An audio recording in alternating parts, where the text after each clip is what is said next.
move into whale season, it gets really different driving out on the water, and Pacific Whale Foundation has been a really big proponent of making sure that we are operating in a manner that really respects the animals that people come out here to see. We're very happy that Greg is here tonight to share some of the research and explaining the whys and hows of what we're doing on the water, and maybe why we're not, going right up and sitting right on top of whale. It's against the law, trying to minimize our impact as much as possible. The research that we're doing, we started in 2006, and we started looking at impacts of vessels on whales, and particularly ship strikes. And what we're trying to do is determine, are there hotspots for these actions, for these encounters?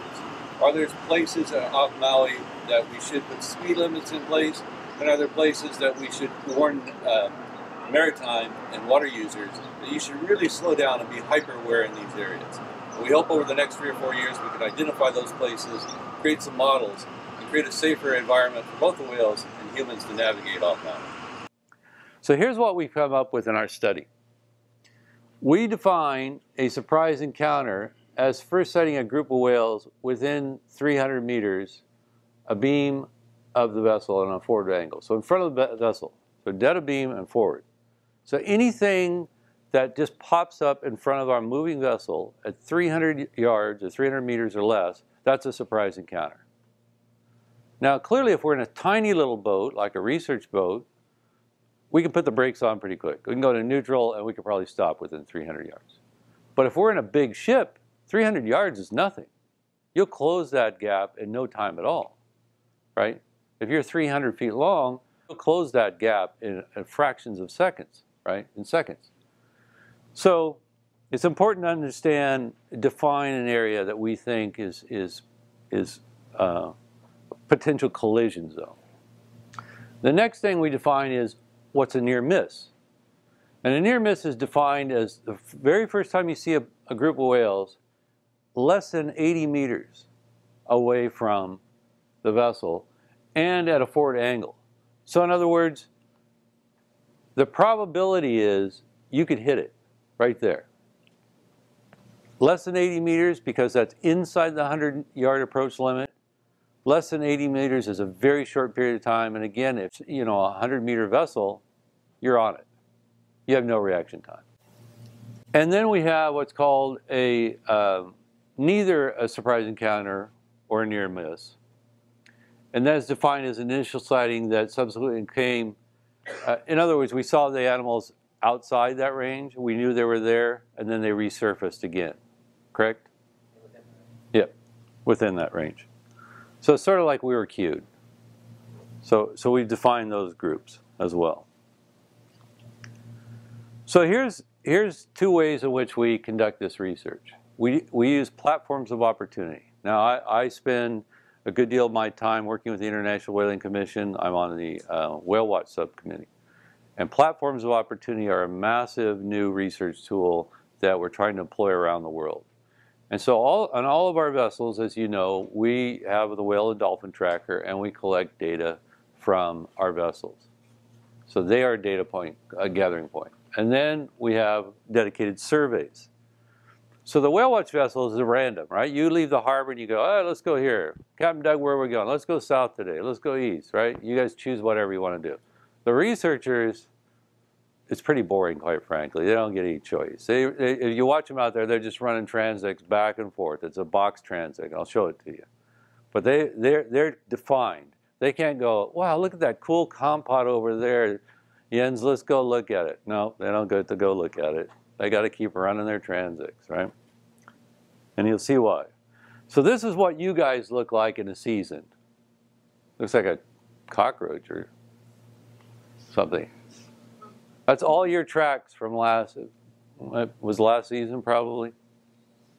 That's what you look like on whale watching and snorkel trips, etc. This is what the researchers do every day. Now to run this, what's the whole length of this to run this thing? 1.9. No, all of them combined. It covers an area of 604 square kilometers. Yeah, 604 square kilometers. And I think to do it, if we do it efficiently from top to bottom, if we could ever do that in a miracle, it'd probably take you 4 days to do it. Seems like it does, if you're lucky. So that's what they do. They run this. But what they do is they're running the vessel and collecting this data here. Time, location, distance, vessel speed, group composition, etc. And then they stop every 15 minutes and they conduct a scan. And in addition to this, and this is when it gets really exciting, is that every 15 minutes they change their speed. So they drive at 5, 10, 15, and 20 knots. And if you ever want to know why we don't let you guys go faster than 15 knots during whale season, go on the research boat when they do 20 knots out there. It's the scariest thing you've ever had happen to you. Because you just know the probability of a strike is so ripe, it isn't even funny. And I got to tell you, of all the years I've done research, going out there, and when they say, okay, Greg, now let's do 20, your head is on a swivel because I'm looking for any movement in the water whatsoever. Because 20 knots is fast and tough to detect. And so then when we have near misses as well, we take pictures of those whales that we break from the survey and we go take a picture of the whale. Why? Because we want to know if there's certain whales that are just crazy, like they're playing chicken with boats, right? Are there animals that just constantly, every boat that comes in the area, they swim towards it? So far, that hasn't been the case. I don't think we've had a repeat offender, have we? Not yet. Which is good, but no one has known that. So here's what here's some data here for you. And I think this was through February of last year. It's been past this. If you want to see the most complete data, it was in our IWC report we submitted this year. Where was I? Somewhere in Europe we went. Slovenia. Yeah, Slovenia. But it's on our website. You can see the latest report. But this was complete through February. But you'll see, again, the researchers on board, what the data you guys collected, in 2011, 2014, very similar data. But interesting how low the number of sightings dropped in 2014. 2013-14, you see the number of surveys. We started later in 2013, largely because, if you remember right, the Ocean Protector flipped upside down in a storm and took us about a month to refit her and get her back working again. But again, the amount of nautical miles covered, et cetera. And this was just through literally 2 months of research, 2 months of effort, and we'd already gone 700 nautical miles. So what'd you end up with in the end? Do you remember? Well, it was around 1,300. I was going to say about twice that number. So what's more important is to see what some of the trends are happening from the data.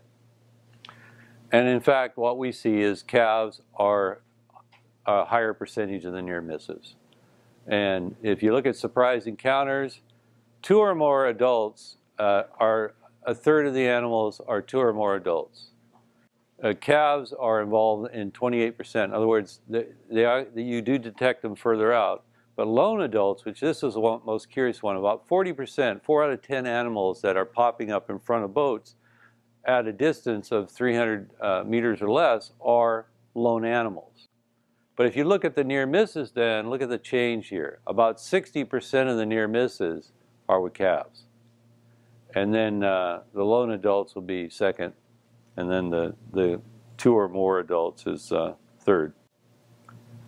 So here's what we see then is that this trend is starting to show similar trends to what Lyman and also Lammers and Ed Lyman have seen, is that, again, calves are a higher percentage of the strikes in the literature that's being reported.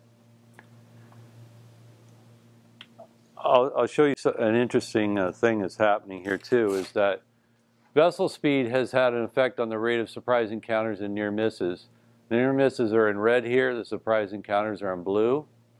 And you can see, obviously, that there's very little near misses. There's no near misses at 5 knots, very few near misses at 10 knots. And look at it, 15 and 20, they're nearly the same. that once you get over 15 knots, the near misses are fairly constant. So that's why we have you guys pegged at 15 knots or less. And you'll see that the chances of near misses are minimal there. But again, look at the rate of surprise encounters, how they jump up as well on both 15 and 20 knots.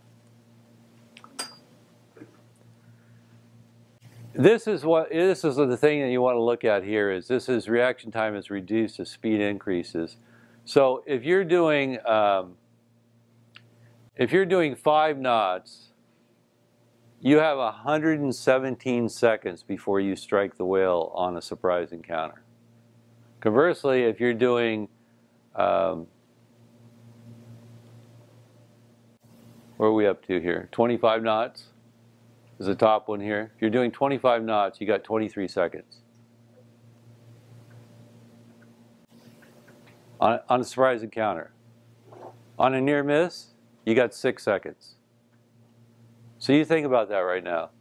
If you're on Ocean Voyager and you're doing 20 knots, you have 29 seconds to react. If it's a near miss within 80 meters, right? 80 meters, that's just inside the 100-meter limit, you got 8 seconds. Now, do you think you could turn and tell Captain Doug, whale, and he's going to react within 8 seconds and stop that boat? No. Never going to happen, is it? Never going to happen. Now, just think about this. At 300 yards, if you're doing 20 knots, even if I tell you, Captain Doug, at 29 seconds, are you going to get me stopped? It's going to be tight, isn't it? Going to be tight. So that's why when you get back down to when you start looking at 15 knots, and that's at 15 knots, that's our max limit. And that's why the issue really is that when you start looking at this 10 to 15 knot speed range in here, that's probably the sweet spot of where you want to drive boats. You don't want to be driving up the upper end, but I think in that 10 to 15 knot range gives you some maneuverability. What's interesting is so far, and I don't know if this has changed since this came out, I think maybe a little bit, but so far the sea conditions don't seem to have much effect on our ability to detect whales. I think over time as we get more data, that's going to flesh out a little differently. As it started to, Jens, you're nodding your head. That's starting to show a bit more of the higher sea states and stuff changing. Yeah, and intuitively you'd think that, but you've got to prove it. But the early data didn't, but the other problem you have is some of it's related to we got a little boat, and you know, we're not out in really, really, really bad stuff too. So we're sort of limited by our scope as well. What's interesting is this, though, is that when the research boat is operating, you have a primary observer, and they're looking for the whales. This is when they stop the boat and they do sort of ground proofing, and they do a 360 look around for about a minute. So the boat's not moving, and you say, hey, Morgan, look around the boat. And so Morgan looks around the boat, and she just calls out anything she sees. And I sit there, and I look around the boat, and I quietly write down everything I see. Look at that. Morgan misses 30% of the whales out there that I see. We're not letting you on the research boat ever again, Morgan. I'm telling you. You're busy. But that's an interesting thing, is that what it tells you is that even when you have a dedicated observer out there, they may be missing a third of the animals. That's even more scary, I think, because now it tells you that you have this whole other factor out there. As diligent as you can be, you're not seeing everything. You think you are? So it tells you that 2 sets of eyes, whether the dedicated captain set of eyes and the dedicated observer set of eyes, is the best set you can have, because you've got 2 people looking at that. So the recommendation is, when your vessel's underway, captains, I know passengers like to talk to you. I know your crew like to come talk to you about the Mardi Dread cruise coming up or whatever it may be. Just say, when I'm driving, I'm not talking. I'm watching. Because if you're talking, you're a distracted driver, and you're going to miss. Between the two of you, you're going to miss. And the same thing, you can't have your dedicated observer in a place where they're providing customer service or doing something that they're not really truly dedicated to what they're doing. It's a problem. So this is more cool. This is what I like. So where is this stuff happening, right? And this is why we hire Jens and pay him the big money, because he likes to do this sort of scatter plots and GIS type stuff. But this is cool stuff. This is density plots, right? So this is encounters per square kilometer. And the brighter the color, the red shows you where the hot spots are. But first of all, before you even look at the hot spots, here's the amazing thing. Remember, this is Rob, right? So this is researchers on board. So look at all your squiggly lines, right? Look at everywhere you guys have gone. It doesn't look like there's a square inch of water out there that you haven't run over, right? But well, look how many big gaps are where no action's happening. And here's the first thing we know, is that the faster you go, the bigger the mess, the bigger the problem. And this is sort of a, this was taken from a billboard in New Zealand trying to get people to slow down, right? So here's what we know. My friends Van Taggart and Bonderland and Taggart out of Canada did this study. And they figured out that when the mass of the vessel is less than the mass of the whales may sustain injuries, but they're unlikely to be fatal. And let me give you an example of what that means. If the whale weighs 40 tons, 80,000 pounds, and it's hit by a boat that, say, weighs 2,000 pounds or 4,000 pounds, it's likely, it may hurt the animal, it may cut the animal, but it's likely to be not fatal. In other words, they won't die from that interaction. Conversely, if you got a really big boat hitting a smaller object like a whale, so if you have a 400-ton vessel hitting a 40-ton whale, so you got a 10-to-1 weight ratio against you, there's a high probability of death, even at low speeds. And that's critical to keep in mind. This study was done on ships, and we're talking about massive ships, not whale watch boats like ours, smaller 65-foot vessels, which largely are about half the weight of a whale. So here's what they found, is that at 11.8 knots, if you're a big boat traveling 11.8 knots, 50% of the time you're going to kill the animal. 50% of the time. If you're hit a whale at 15 knots, 80% of the time you're going to kill the whale. And if you hit the whale at 20 knots, you're going to kill it every time. So big, fast ocean-going boats that are 400 tons, that are doing 20 knots, whales have zero chance against them.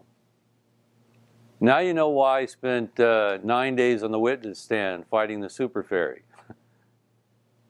The super ferry, fully loaded, was about 800 tons and could do 34 to 42 knots right through the breeding ground of humpback whales. There was no chance. It was a matter of time. It wasn't a matter of if, it was a matter of time of when that was going to happen. Thankfully, we won that court case and the super ferry went broke. So for us in Hawaii, are there whale and vessel collisions? And you guys, you look out on the water here, and largely what do we see every day? We see boats. We don't see a lot of ships. We see tugs going by with barges. We see the occasional mega yacht come in here, right? On Kahalui's side, you see the container ships come in. And we got the cruise ships. But the majority of the traffic going in and out, the rafts, the sailboats, they're all what we call small vessels. But they can have an impact. And what do we know? Well, here's the trend that we see in Hawaii, is that, believe it or not, since 1976 to 2011, or 75 to 2011, there have been 80 collisions reported. Now, let me qualify these collisions for you, because they were anything. It was if the whale bumped the boat, if the boat was dead stopped, there were any kind of collision. Now, if you see what happened here, if you notice, the numbers were very low in these years. And then there became this real push in 2000 to 2011 to get boaters to report. Because largely, NOAA said, we just want the data, we're not going to go out and arrest a lot of people. We want to understand the trend. And this happens in fishing industries, it happens everywhere, is when you sort of get a safety net created, the numbers always jump up real quick. We would anticipate this trend number, which has started to now from 11 to 2014 season, actually starts trending back down. It's going to trend down this way. And for two reasons. One, our Be Whale Aware program is working. And two, you've got a more hyper-aware boating community who's willing to report. And any captain who drives, or any of you guys on the boat, know that the majority of these collisions occur in February and March. Not that they can't happen in December, not that they can't happen in April, but they happen largely in February and March. Why? That's when you have the peak number of whales here. That's when you have the maximum number of females, mature females, males, and the maximum number of calves will be in the area. So you've got the whole melange. You've got the whole social dynamic going off. And largely when that's happening, as you know, that time of year, you've got comp pods, you've got a lot of activity, whales are being whales. And the last thing they're thinking about is worrying about where a boat may be. That's our job. Now, two things may be happening there in my mind. You may have whales that are thinking you're conspecific. There may be lone animals that are singing, so they think you're just walked into their territory, so they're popping up to sort of challenge you or see you. Or it may be, and this is what we're trying to tease out, it may be that you're saying, there's the harbor, we're collecting beer cups, we're getting ready to pull lines out, we've just become less diligent because we're thinking about putting the boat away. And we become distracted. And it may be that those hot spots right there are related to that. Where you're at your snorkel sites, right? There's turtle arches right there, and there's Maalaea Harbor. It may be when you're starting to do stuff, shut down, get ready to go to Molokini, that everybody's all hands doing something else, that you lose that ability to detect. Now look at the research vessel. So it's dedicated. It does try to cover every square inch there as much as it can. Look at the holes. Now, would you tell me, Doug, that you never see whales off of Ukemahama? See a lot of whales in Thousand Peaks. Yeah, and look at the holes here. So there are spots now that the researchers, Laniapoko being one of them, rife with mothers and calves. So these are trends starting to see that you can see areas that if you look at both spots, look at the orange here, look at this hot spot here. The researchers are finding the same spot you're finding. This is what we'll be able to do over time and meld these things. And the goal then is first identifying the spots, right? And then you model and say, what's the probability? Right? So think about this. 75 to 2011, you got 80 encounters. And we know about 60 of them were vessels hitting whales. Well, you could say, well, that's, how many years is that? 25, 36 years, 37 years? That's less than 2 a year.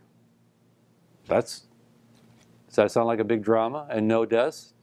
Doesn't sound like a big drama. What if you get 10 or 15 next year? What if you get a death?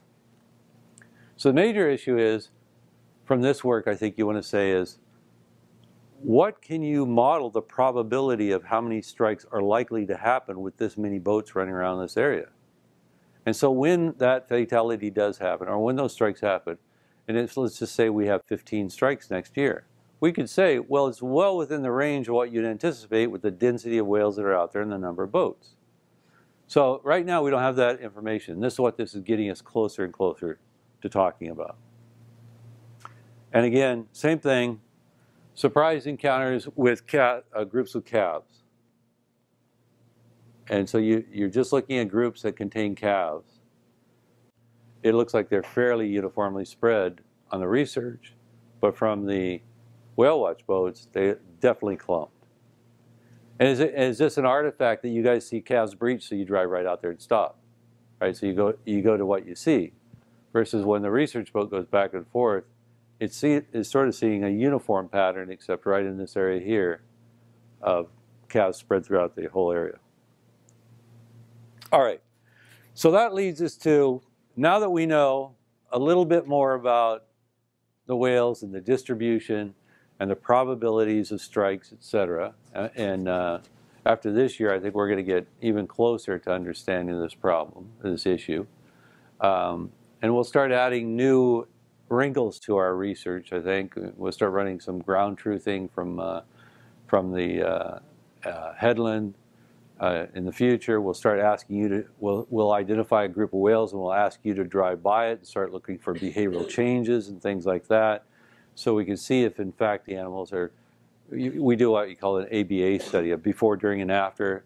So if you have a mother and calf just sort of peacefully laying there, and then you drive a boat by them and they go nuts, or they swim away and then they go back to the resting, etc. So we're going to add a behavioral component to this, to understanding.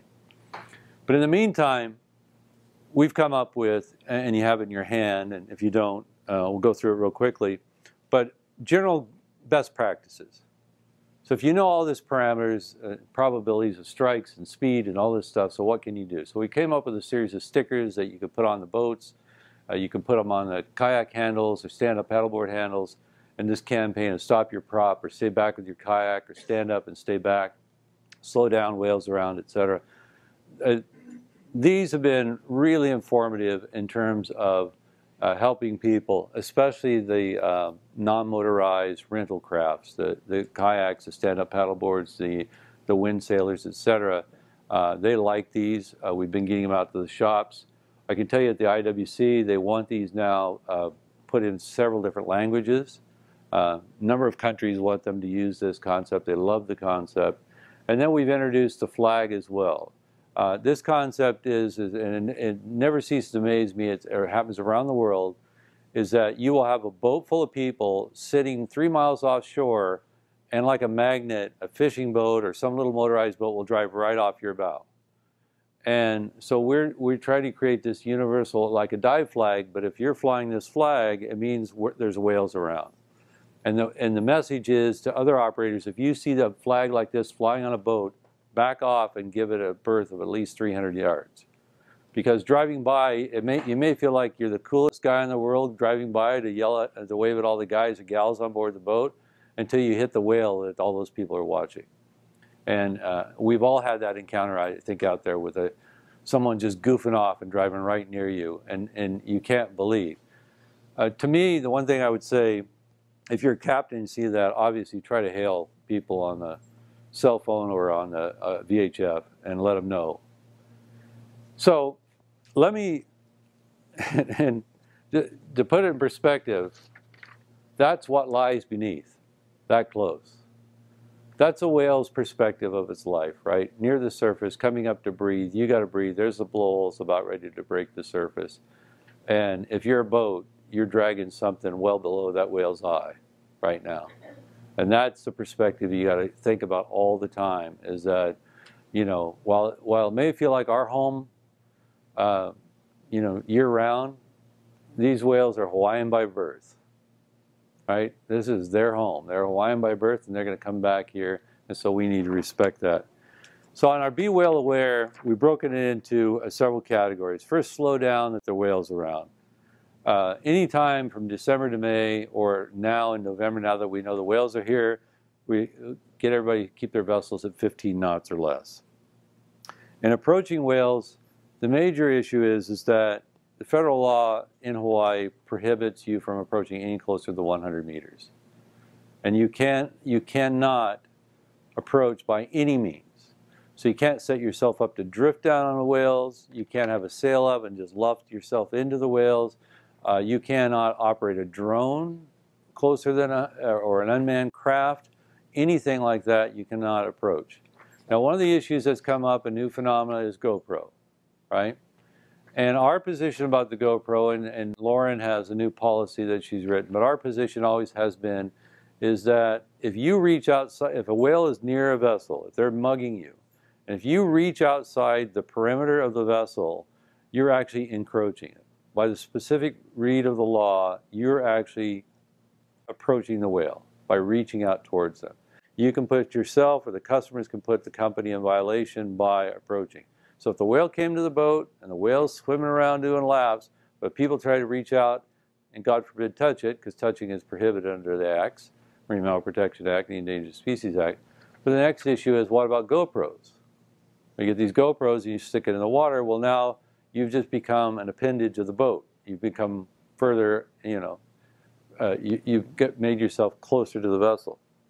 The bigger issue is that, as we know, people bring GoPros on and they have these 8, 10-foot poles. And now if you're on, say, Ocean Freedom and you got 12 people with poles all coming out of the water, you got people getting their teeth knocked out, and, it's just a crazy zoo. So what we've decided this year, what we're going to allow, is that we are going to allow poles that are 3 feet or less, because we believe they will not drop below the depth of the vessel's hulls, and we are going to allow them on the rafts only, and it will be controlled by the captain. Lauren has the policy on it, but the notion is no reaching out, etc. It'll all be perpendicular, drop in the water, and lift back up. Also at 3 feet, we think they're short enough that we're not going to have the problem of dueling GoPro sticks and people tripping on them and hurting, etc. But the one we rent out too. And it's the one we rent out as well. A 3-foot pole is not going to do you anything on Ocean Voyager. You're going to be in the air, sort of. This doesn't work very well. So it's really the rafts where we've been getting the demand, and I think that's how we're going to handle that. The simple issues are, really, I can just tell you this from all the years, I've been doing this for a few years. Mothers and calves, all whales do not like to be really approached directly from behind. Mothers and calves in particular. You'll get a real reaction out of a mother calf if you drive straight up behind them. So the best way is to come in like a 30-degree angle and parallel them, and let the whales do their thing and sit off 100 meters and parallel them. You want to approach at about 1/4 of a mile or about 400 meters. You want to drop your speed down to 6 knots, so you're in no wake. And so that gives you plenty of time to slow down. Because here's what happens, is that you have to keep in mind that whales are social animals. They come here not to be watched, they come here to interact with other animals. So if have you ever noticed you'll drive around on a whale watch and you'll be out there this time of year, a half hour, hour and a half, you go, oh, we haven't seen a bloody whale. All of a sudden you'll find one whale. And then there's whales, they come here to be next to each other. They come here to interact with each other. They come here to exchange DNA with each other. So they got to find each other and be in proximity with one another. So when you spot a pod of whales, think of that 400-yard cone around them, that there's likely other whales in that area trying to approach, trying to affiliate or disaffiliate. And that's why we try to get your speed to drop down to the 6 knots and then drop to dead zero at less than 100 yards. All the boats have prop guards on them, or whale protection devices. All PWF boats do. And all our boats should have laser rangefinders on them. If they don't, see Lauren. If you don't know how to operate them, see Lauren. But we scope those. They go in they're part of the whale dolphin tracker, and they're part of the vessel log. So when in doubt, scope them. These laser rangefinders, very accurate to within about 3 feet. So you should have no problem stopping at 99 yards or 101, because that's going to be the variance on that laser rangefinder. The other issue is that there's so many whales out there, there's no real reason to go join in a scrum. And so we say if there's more than 3 vessels, more than 3 flee. So if you're there and 2 boats show up and another group show up, even though you're there first, we like to sort of move out of that situation and really limit the vessels to 3. And you want to stay on one side of the vessel, the whales, not circle them or surround them. You want to limit your time with mothers and calves to 30 minutes. And again, the reason why is the calves are the lifeblood of the population. You spend your whole day with a mother and calf, and if you leave them and then the next boat comes and the next boat comes and the next boat comes, it's conceivable that from 6 o'clock in the morning to 6 o'clock at night, a mother and calf could be watched nearly continuously. And there's been a number of emerging studies showing that there's you get increased stress hormones in these females. They start to lactate poorly, stresses the calves, etc. So really minimizing that time with the mothers and calves is a critical thing to do. The major issue I want to say to you is if a collision occurs. First, stop the vessel. Second, try to get an assessment of the animal. Don't leave it. Third, you want to make sure everybody's safe and not hurt on the vessel. You want to make sure the vessel's not been compromised as well. And then you want to immediately call it the NOAA hotline number in there and call in immediately and report that we think we've had a whale collision. If you felt a bump, whatever it may be, it's an 800 number. It's answered in Seattle. They'll get back to you pretty quickly. You want to call me on my cell number or Christy on our cell number and apprise us. Get us in the loop immediately, Blake in the loop, and we'll tell you what to do. Do not leave the animal until we tell you to leave the animal, especially if it's bleeding or injured. A rule of thumb is we want you to spend 20 to 30 minutes there. We want to see at least 3 surfacings by the animal. Sometimes these animals, as you know, whales can disappear right in front of you even on a good day. And typically if a whale if you're driving along and has been bumped a little or surfaced next to the boat, that's what will happen is they'll come next to the hull and they'll get panicked and they'll dive and move off. It's amazing how quickly they'll just disappear on you and you'll never see them again. Don't think that they've sunk and they've died, etc., because it's typically if you have a traumatic collision, you'll see a massive amount of blood if you strike these animals, even on blood trauma. So don't just stop. And the major thing is what we're trying to do is get the research vessel or a NOAA vessel in the area, try to get a look at the animal and assess it and understand what the dynamics are. For a variety of reasons. One major reason is public health reasons, because if you do have an animal out there that's severely bleeding or injured, they can end up on the beach. The last thing you want is an animal rolling up on the beach at Kaupali or Wailea or something, trailed with tons of tiger sharks out there. And so we need to know where that animal might be, and also spend some time with it and understand the dynamics that are going on out there. So the Coast Guard gets put in the loop, NOAA gets put in the loop, and we get put on the loop. And once the call goes into NOAA, it's under their jurisdiction. They'll tell you as a captain what to do and how to perform. And if they'll give you an all clear or they want you to stand by, sometimes they'll say, is there another vessel in the area? And you may pass them off to another boat coming out. Say Quest is coming out, and they'll say, let Quest sit there, Discovery, you go on in. And they'll want to talk to people, etc. Knock on wood, cross our fingers, this is all preventative. This is all designed to prevent collisions. But again, the policy is we report everything. Anything, any bump, anything, our policy is report everything that happens out there. And that's the only way we're going to prevent strikes is understanding how they're happening and what we can do to prevent them. Any questions? Everybody still awake? In terms of the research, if you'd like to participate in the research and get involved in that, see Jens or Stephanie here and talk to them about that. It is worth a ride out to go on the research boat and to see this in action. And I think once you see how the data is being collected, you'll have a great appreciation and a better understanding about why we have really pushed for this 15 knots or less speed limit. And it may be once we're done with our study, that number may come down. We may advocate a slightly less speed. I don't see us advocating a higher speed because the data clearly is trending anything over 15 knots is a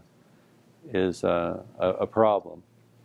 And the good news is that if you If you work on ocean intrigue, which isn't real fast, it's probably the boat that's least likely to have an encounter, just because it's going to plod along real nicely. But again, keep in mind the billboard. You know, the faster the speed, the bigger the mess out there, and you don't want to be involved in it. I can tell you right now, it's a traumatic experience to be involved in a whale collision. Alice.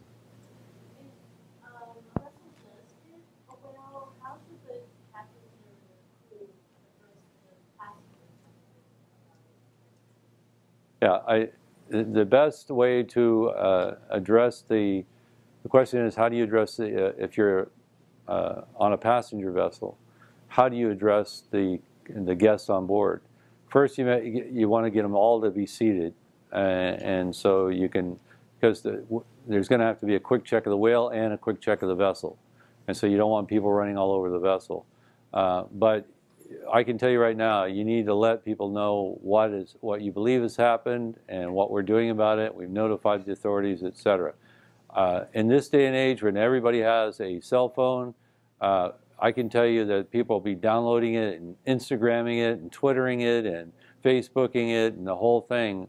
No matter, it will be coming off the boat in seconds, especially if there's something really traumatic there.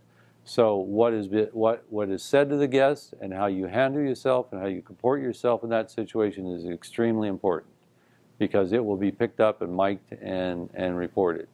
So our position is we report everything, and we're transparent about this, and everyone should be. I can tell you that is not the policy, and it has not been the case on some vessels that have hit whales out here, and people get really upset about that.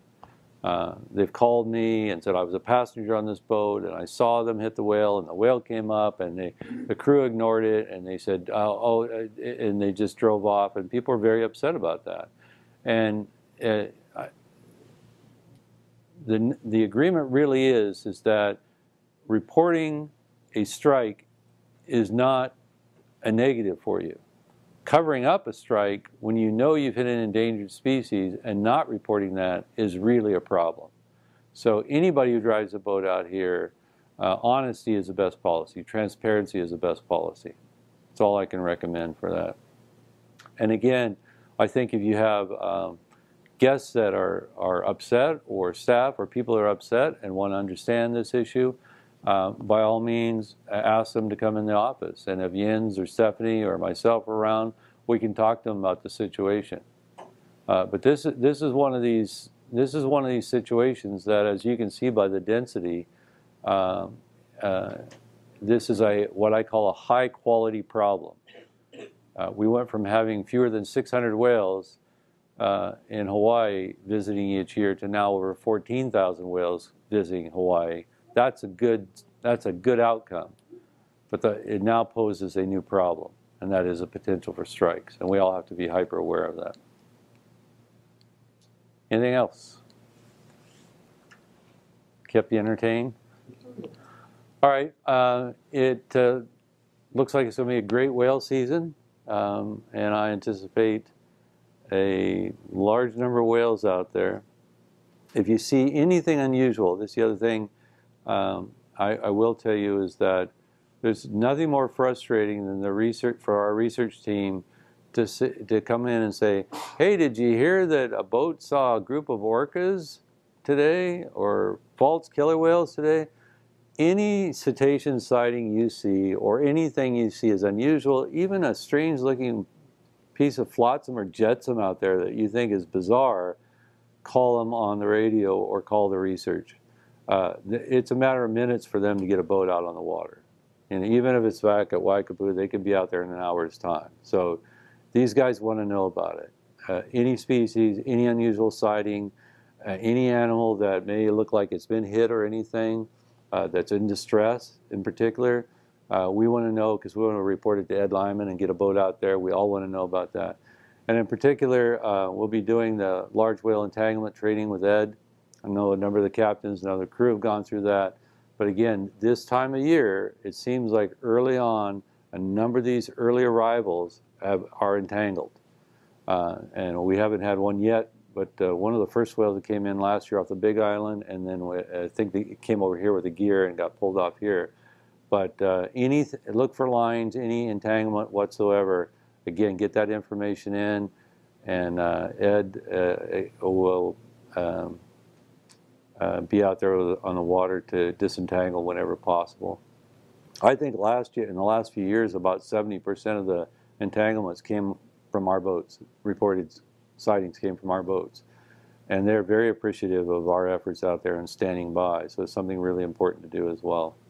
And again, entanglements may be a result of a strike, that they got hit by something and then they got mired in gear, and that's one of those things that we want to look at as well. It may be an animal that was too weak to get away from something. The start of the problem may have come from blunt trauma, from a strike or something like that.